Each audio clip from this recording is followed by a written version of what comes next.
Apa yang ditiupkan oleh nafsu terhadap hati kita, supaya cinta kita beralih yang tadinya terhadap Allah, sekarang biar ngalih terhadap al-qanatiril muqantoroh. Apa qanatiril muqantoroh? Harta benda yang kita kumpulkan untuk kehidupan kebutuhan sehari-hari. Kadang-kadang, mohon maaf Bu nggih, dan ini nggak salah. Iki proses, karena kita kalau sudah berumah tangga, kita kerja, pasti kita harus punya celengan, kita harus punya tabungan lah gitu tuh.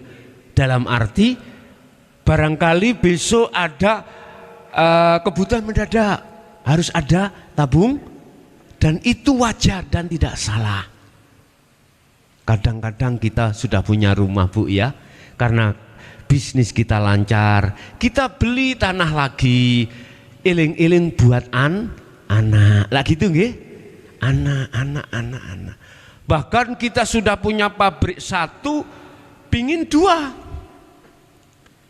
dengan harapan besok anak-anakku biar nggak soro, lah gitu nggih.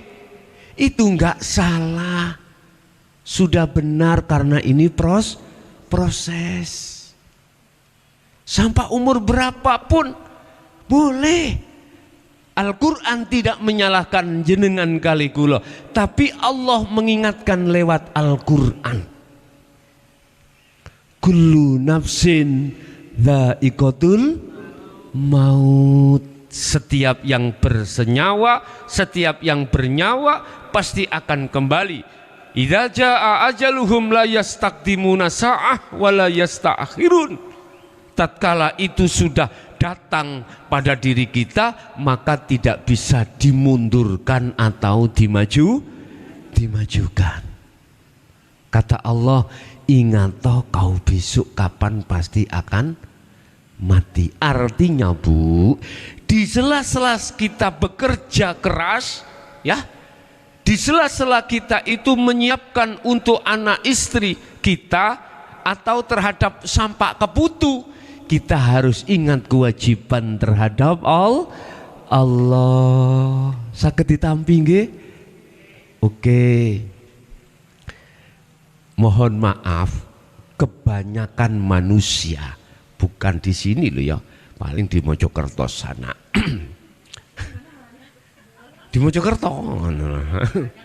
Kebanyakan manusia di Mojokerto itu lalai janji terhadap Allah tadi. Lalai janjinya ruh terhadap Allah. Akhirnya ini tadi loh Bu, nafsu membuat kesenangan ini supaya memang kita lalai akan janji kita pada Allah. Ketika kita upaya sholat, begitu nafsu masuk di dalam jagatnya ruh, dilalaikan kita pada Allah. Itu orang Mojokerto. Nek kula kinten saya kira orang di Gresik, tidak. Maksudnya tidak beda gitu loh ya. Roto Quran ngoten, karena proses kita seperti itu Bu. Allah mengikatkan terhadap Adam. Adam, dalem, suatu saat kau akan meninggal Adam. Nji. Awakmu sebelum mati, inginkah kau itu bertemu dengan aku? Inginkah kau kembali padaku lewat jalan yang sudah aku tetapkan? Bapak Ibu, jawab Nabi Adam wekdal ono dunya, wekdal masih hidup di dunia, jawabannya apa? Naam, injih Gusti. Artinya jenengan nggih ngoten, kedah jawab seperti mbah kita, yaitu Nabiullah Adam. Jenengan kali kula sik derek Bu, estu sik derek. Cuman dereknya nyambung ke berapa kita tidak tahu ya ta? Tapi yang jelas jenengan kali kula niki saudara kandung. saudara dari Nabiullah Adam alaihis salam. Entah jenengan kali kula niki tiba misanan napa tiba ya napa, yang jelas pasti jenengan kali kula niki isih saudara.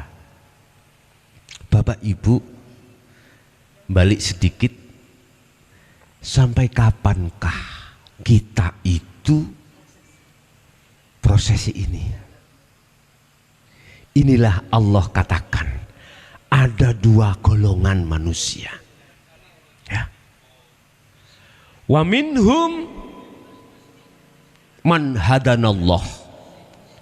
Ada golongan yang dapat petunjuk dari Allah sehingga dia sebelum meninggal dia kembali cintanya hanya pada Allah.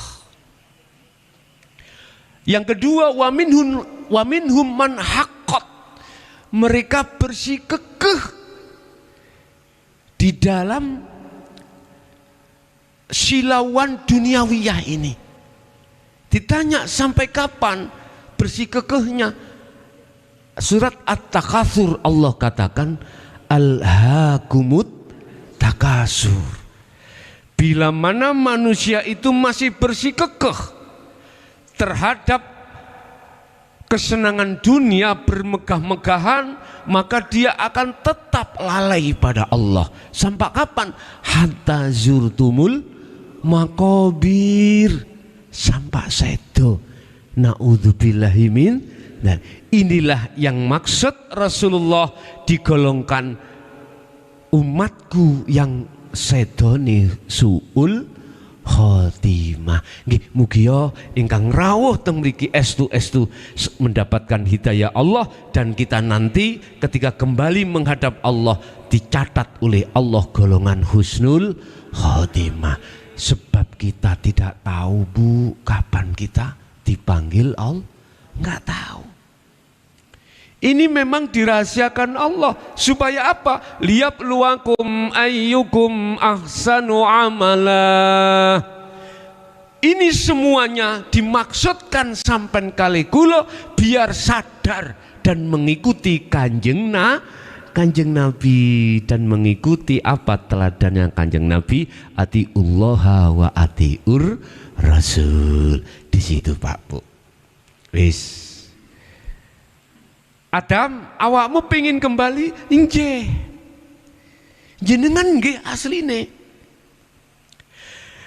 Dari kata hati yang paling dalam, di mana sih Bu ada tiang pingin dadi tiang awon terus lah mboten kepingin toh? Estu ruhaniyah yang paling dalam setiap diri manusia nggak kepingin dadi wong elek. Lah ngeten nggih. Estu jenengan nggak kepingin orang-orang yang dimasukkan di dalam golongan su'ul khotimah mboten enten. Sedaya pengen masuk di dalam golongan husnul khotimah.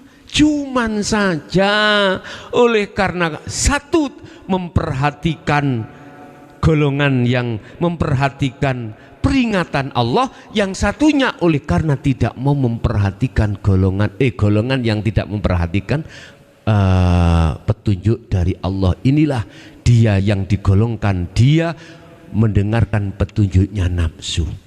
Ini nafsu itu.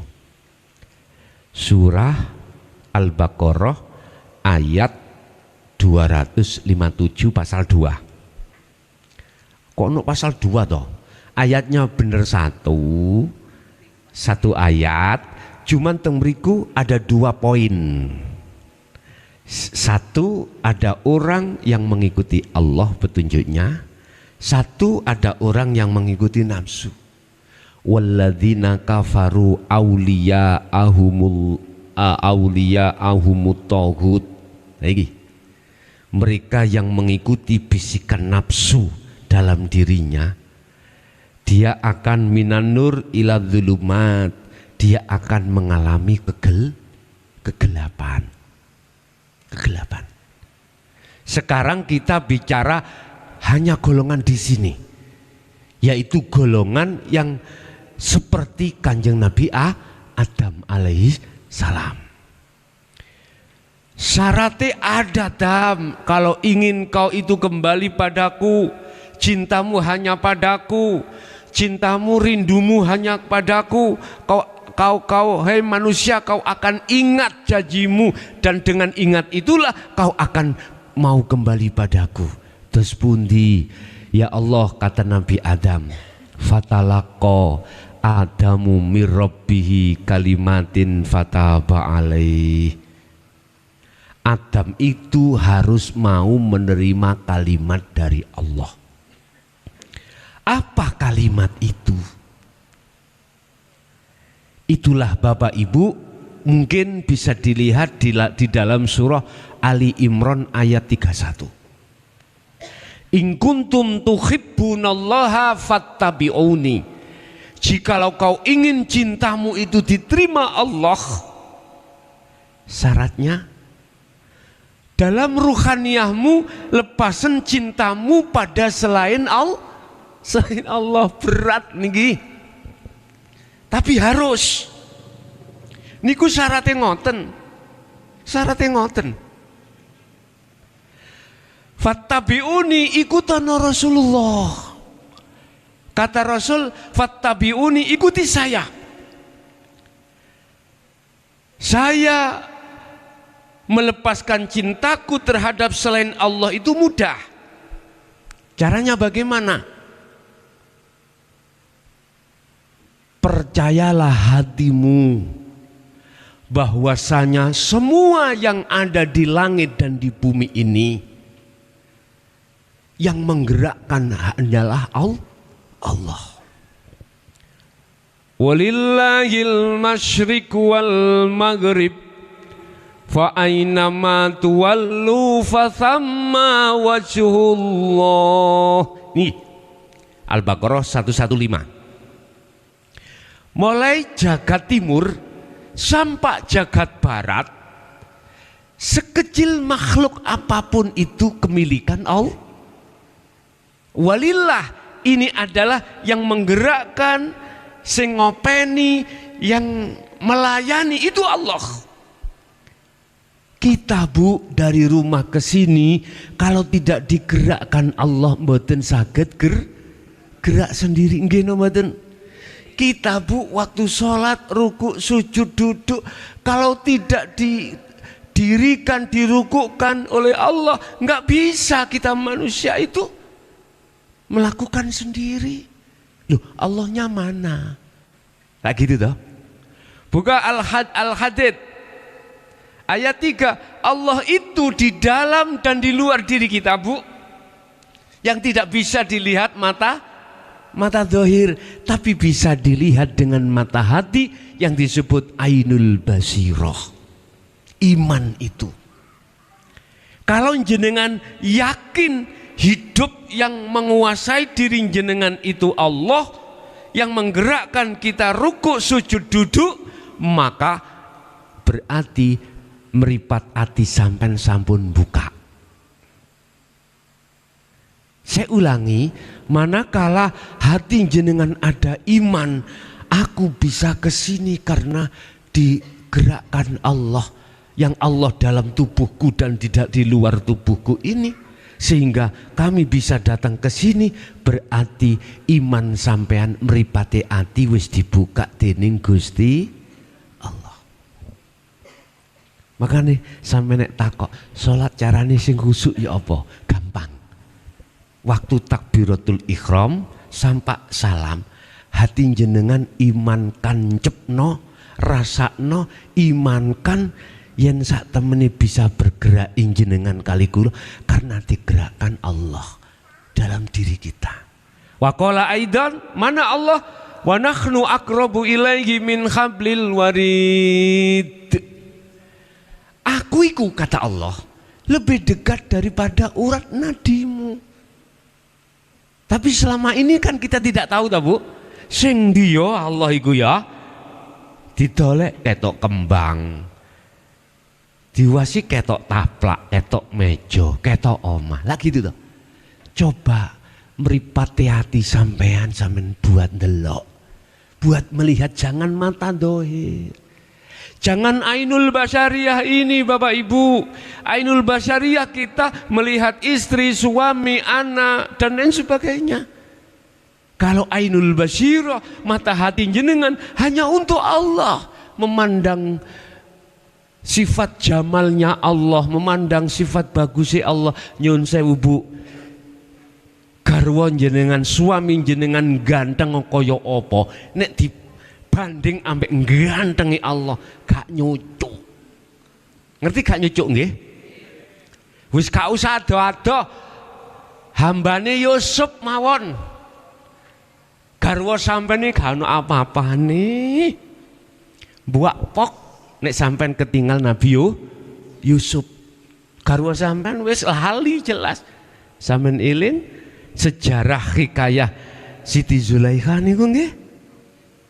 Dia dipaido oleh danyang-danyang apa putri-putri sak negeri iku. Lah ya Zulaikha kok yo kepencut ambek Nabi Yusuf. Padahal yang ngomong itu belum tahu pernah siapa Nabi Yusuf. Suatu saat Siti Zulaikha ngundang terhadap seluruh negeri perempuan niku, wanita-wanita, khususnya wanita sing single-single niku. Lebih-lebih sing ngomong mau lo ya. Dia undang kabeh nang istana, kemudian dikasih apel satu persatu dan lading atau pisau satu-satu. Akhirnya apa? Nabi Yusuf disuruh menjadi kayak nang ndukur panggone apa jenenge Bu? Model. Yusuf, ayo kamu berjalan ya, mulai sana sampai sini berjalan. Ya Allah Bu,